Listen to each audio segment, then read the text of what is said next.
అందరికీ నమస్కారం అండి. నేను మీ యామా మురళీ గౌడ్. ఈ రోజు మీ ముందుకు తీసుకొస్తున్నటువంటి అంశం బీసీలకి ఉపయోగపడే అంశం. ఆంధ్ర రాష్ట్రంలో ఉన్న ప్రతి ఒక్క బీసీ సోదరుడు వారు కూటమి ప్రభుత్వం అధికారంలోకి రావాలని, అధికారంలోకి వస్తే మా యొక్క హక్కులు నెరవేరుతాయనే ఆశతో, ఆకాంక్షతో కూటమిని అధికారంలో తెచ్చుకున్నటువంటి పరిస్థితి. అయితే బీసీలు ముఖ్యంగా కోరుకున్నది కుల జనగణన, బీసీ రక్షణ చట్టం ఇలాంటి అంశాలు. ఈ కుల జనగణన చేయటం వల్ల స్థానిక సంస్థల్లో కానివ్వండి, విద్యా ఉద్యోగాల్లో కానివ్వండి, అదేవిధంగా నిధుల్లో కానివ్వండి, ఇలా దామాషా ప్రకారం వస్తాయన్న ఒక ఆశతో ఈ యొక్క కూటమిని మద్దతిచ్చి గెలిపించుకున్నటువంటి పరిస్థితి. ఖచ్చితంగా కూటమిని అధికారంలో తెచ్చుకున్నటువంటి మన బీసీ సోదరులందరూ ఈ కూటమి మీద ఒత్తిడి తీసుకొచ్చి, మరీ ముఖ్యంగా పార్టీలో ఉన్నటువంటి బీసీ సోదరులు కూడా ఖచ్చితంగా మీరు మీ యొక్క అధినాయకత్వాన్ని ప్రశ్నించాల్సిన అవసరం ఎంతైనా ఉంది. గత వీడియోలో చెప్పినట్టుగా మీరు ఈ అంశం మీద పోరాటం చేయటం వల్ల రేపు మేలు చేకూరిపోతుంది మీకే. కాబట్టి ఆ అంశం ఏంటి, ప్రభుత్వం ఏ విధంగా చెయ్యవచ్చు అనే అంశం మీదే ఈ రోజు మీ ముందుకు తీసుకురావడం జరిగింది. ముఖ్యంగా తెలంగాణ రాష్ట్ర ప్రభుత్వం చూసుకుంటే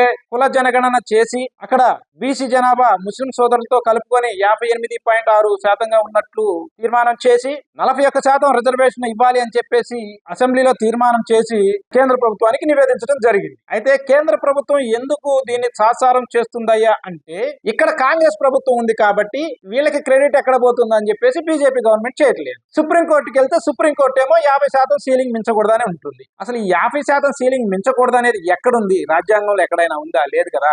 రాజ్యాంగంలో లేని దాన్ని సుప్రీంకోర్టు అడ్డుకుంటుంది. ఎందుకు అడ్డుకుంటుంది? దీన్ని అధిగమించాలంటే ఏం చెయ్యాలి? మన ఆంధ్ర రాష్ట్రంలో కుల జనగణన చేసిన తర్వాత ఎవరైనా సుప్రీంకోర్టుకి కానీ హైకోర్టుకి కానీ వెళితే దాన్ని ఎలా అడ్డుకోవాలి అనే దాని మీద అవగాహన పెంచేదానికి ఈ యొక్క వీడియో చేయడానికి గల ముఖ్య కారణం. కాబట్టి ప్రతి ఒక్కరు అవగాహన చేసుకోండి, అవగాహన పెంచుకోండి, ప్రభుత్వాల మీద ఒత్తిడి తీసుకురండి, మనకు కావాల్సిన వాటిని సాధించుకుందాం.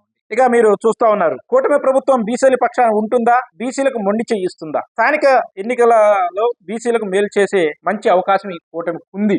ఏమిటి ఆ కూటమికి ఉన్న మంచి అవకాశము అంటే, ఏదైతే కుల జనగణన, సమగ్ర కుల జనగణన చేసి ఏ కులాలు ఎంత ఉన్నారు, బీసీ జనాభా ఎంత ఉంది, ఆ బీసీ జనాభాకి ఎంత రిజర్వేషన్ ఇవ్వచ్చు అని చెప్పేసి అసెంబ్లీలో తీర్మానం చేసి కేంద్రానికి నివేదించి కేంద్రంలో షెడ్యూల్ 9లో చేర్చాలి. షెడ్యూల్ 9లో చేర్చాల్సిన బాధ్యత కేంద్ర ప్రభుత్వానికి. అంటే కేంద్ర ప్రభుత్వం అంటే ఎవరు?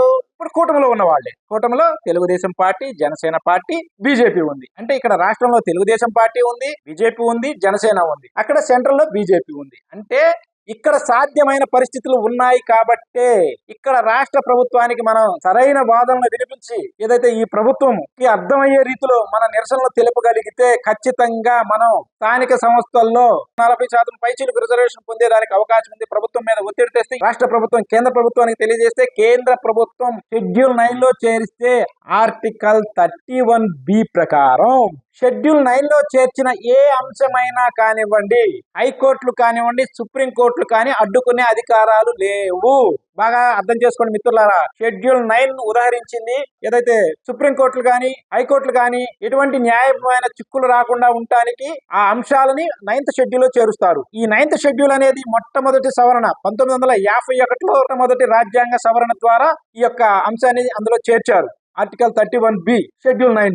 అప్పుడు చేర్చిన క్రమం ఏంటంటే, అప్పట్లో భూ సంస్కరణ చట్టాల్లో కొంతమంది పెద్దలు, అంటే అప్పుడు ఉన్నటువంటి సామాజిక ఆర్థిక బలవంతులు కోర్టులను ఆశ్రయించి ఇబ్బందులు పెడతారన్న ఉద్దేశంతో అప్పుడు ఈ షెడ్యూల్ 9ని ప్రవేశపెట్టి ఈ యొక్క భూ సంస్కరణ చట్టాన్ని అందులో పెట్టడం జరిగింది. అప్పుడు కోర్టులు కానీ ఏవి అడ్డుకునే అవకాశం లేకుండా. ఆ 1951లో షెడ్యూల్ 9 చేర్చినప్పుడు కేవలం 14 అంశాలతోనే అది మొదలయ్యింది. కానీ నేడు 284 అంశాలతో షెడ్యూల్ 9 ఉంది.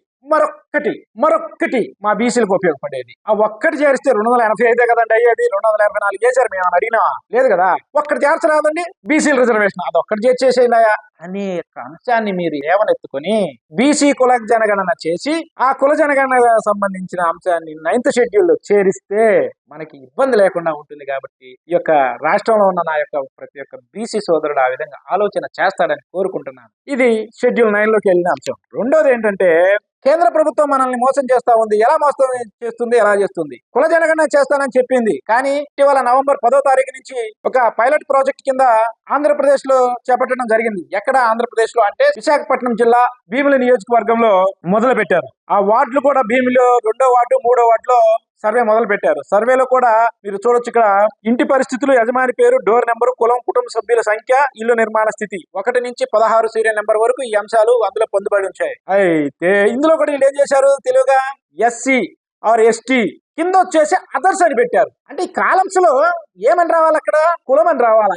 ఏమి కులం, బీసీ అయితే బీసీలో ఏ కులం, ఇట్లా రావాల్సిన అంశాలు అలా లేకుండా అదర్స్ అని రాశారు. అంటే ఇది బీసీలని బీజేపీ ప్రభుత్వం మోసం చేస్తున్నట్టు కాదా? అంటే ఇది నాకు ప్రాథమికంగా ఉన్న సమాచారమే, దీని మీద ఇంకా పూర్తిగా తెలుసుకోవాల్సిన అవసరం కూడా ఉంది. బట్ నాకున్న ప్రాథమిక సమాచారాన్ని మీ అందరికి తెలియజేస్తున్నాను. ఒకవేళ నిజంగా బీజేపీ ప్రభుత్వం ఇలా చేస్తుంది అంటే బీసీలని కేంద్ర ప్రభుత్వం మోసం చేస్తున్నట్టే అని చెప్పేసి తెలియజేస్తున్నాను సోదరులారా. దీన్ని మనం సమర్థంగా ఎదుర్కోవాల్సిన అవసరం ఉంది. ఇది కేంద్ర ప్రభుత్వం చేసింది. ఇక నెక్స్ట్ వచ్చేసి రాష్ట్ర ప్రభుత్వం ఎన్నికల మేనిఫెస్టోలో ఏమని చెప్పింది?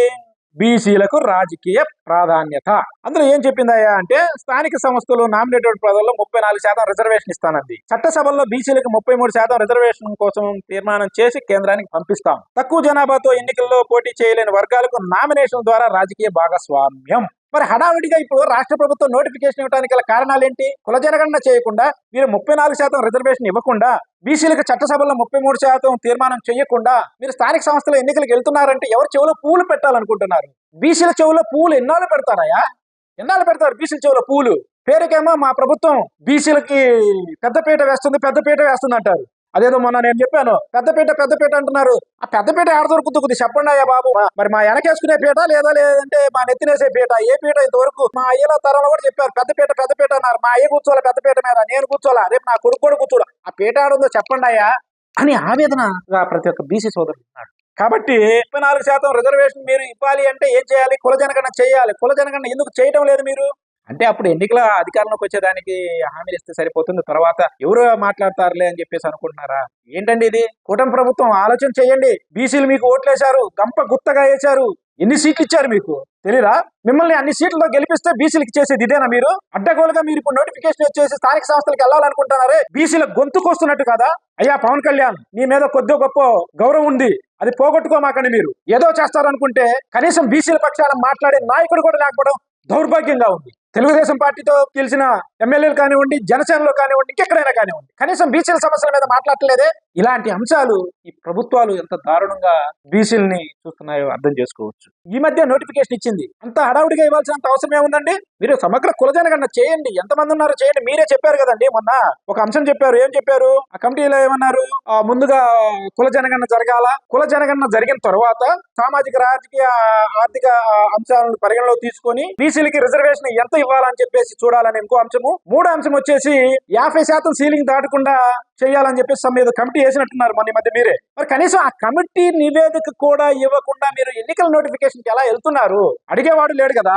ఓటేశారు, అయిపోయింది. మీరు అధికారంలోకి వచ్చారు, 5 ఏళ్ళు అడిగేవాడు ఎవడనే? ఏంటండి చంద్రబాబు నాయుడు గారిది? మీరు గెలవాలని చెప్పేసి మేము నియోజకవర్గం తిరిగి మేము మీకు ఓట్లు వేయండి అని వేసాం కాబట్టి ప్రశ్నించే బాధ్యతగా మేము ప్రశ్నిస్తా ఉన్నాము. కూటమికి ఓటు వేసిన ప్రతి ఒక్క నా బీసీ సోదరుడా ఆలోచించండి. నీ హక్కులని కాల రాస్తున్నప్పుడు ఖచ్చితంగా మీరు నోరు ఎత్తి ప్రశ్నించకపోతే రేపు నీ బిడ్డల భవిష్యత్తు ఎంత దారుణంగా ఉంటుంది అంటే ఈ ఆధిపత్య పార్టీల ఇళ్ల ముందు చేతులు కట్టుకుని అయ్యా దొర అని పాత రోజులు గుర్తుకు తీసుకొచ్చే విధంగా చేస్తారు. కనీస హక్కుల్ని కూడా మనం కాపాడుకోలేని పరిస్థితుల్లో వెళ్ళిపోతా ఉన్నాం. విజ్ఞానవంతమైన నా బీసీ సోదరులారా ఆలోచన చేయండి. ఇది ఆవేదన. రాబోయే రోజుల్లో మన బిడ్డల భవిష్యత్తుని అంధకారంలోకి నెడదామండా?